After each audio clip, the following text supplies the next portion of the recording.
Anosognosia is exactly what I think he had. I believe that my son, Chris, over the course of repeated breakdowns, lost his capacity to understand his illness.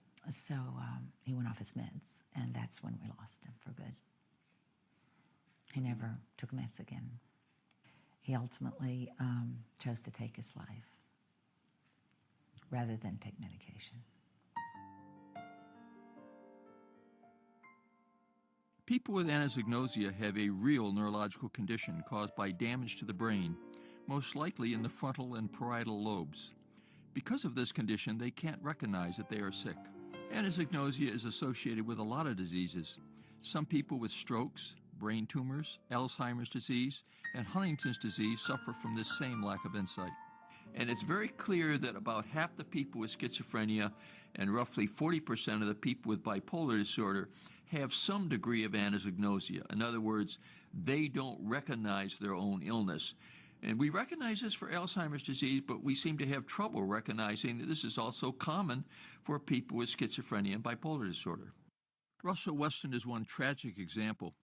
Mr. Weston came to Washington, D.C. to, quote, save the world from cannibals, and killed 2 Capitol police officers while in this delusional state. When the cannibals, I have control of the Ruby satellite system, and they are being criminally prosecuted for murder and cannibalism, then they say, well, the Ruby time reverse system means that they are not permanently dead, so they cannot be criminally prosecuted for murder.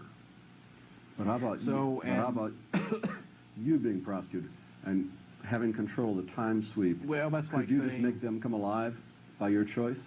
Yes, I can do that, yes. But you wouldn't? I usually do not know. Weston was not taking medication because he did not believe he was sick.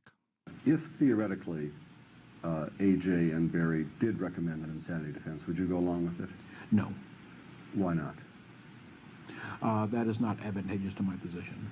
First of all, do you perceive yourself as being mentally ill? No.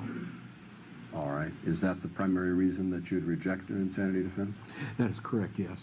Bexar County Judge Polly Jackson Spencer developed the first of its kind outpatient commitment program in Texas. She saw the devastation caused when the severely mentally ill are too sick to seek treatment and end up trapped in a revolving door of incarceration, homelessness, hospitalization, and victimization. You can't simply tell someone who has a mental illness and is disorganized in their thinking, hey, you've got a doctor's appointment in 3 weeks and it's, 10 miles from here. These are the different buses you need to take to get there, and don't forget to go, and assume that they're going to make that. That's just not going to happen. Judge Oscar Kazin supervises the day-to-day operations of Bexar County's court-ordered outpatient treatment program. He meets regularly with patients, psychiatrists, and staff. When I sit in that little courtroom down in the basement of that abandoned hospital at the San Antonio State Hospital, the guy who sits at the end of the chair, that mentally ill patient, didn't have a choice. He didn't wake up one morning and say, I want to lose my life. I want to lose my sanity. These people had no choice in the matter.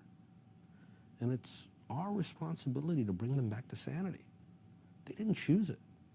It's very important to understand that anosognosia is the #1 reason why people fail to seek treatment. It's up to the rest of us to make sure that they are able to get treatment.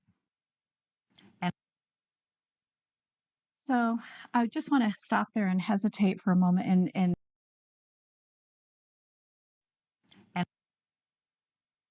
so I just want to stop there and hesitate for a moment and make the point of the fact that Russell Weston, he wasn't dumb, right? He had a spectacular vocabulary. People, especially our loved ones who develop these severe mental illnesses, they can be simultaneously extremely intelligent and completely unaware of their own illness. These things happen in tandem all the time. And it really makes a big difference once we understand that. It changes everything about how we approach them.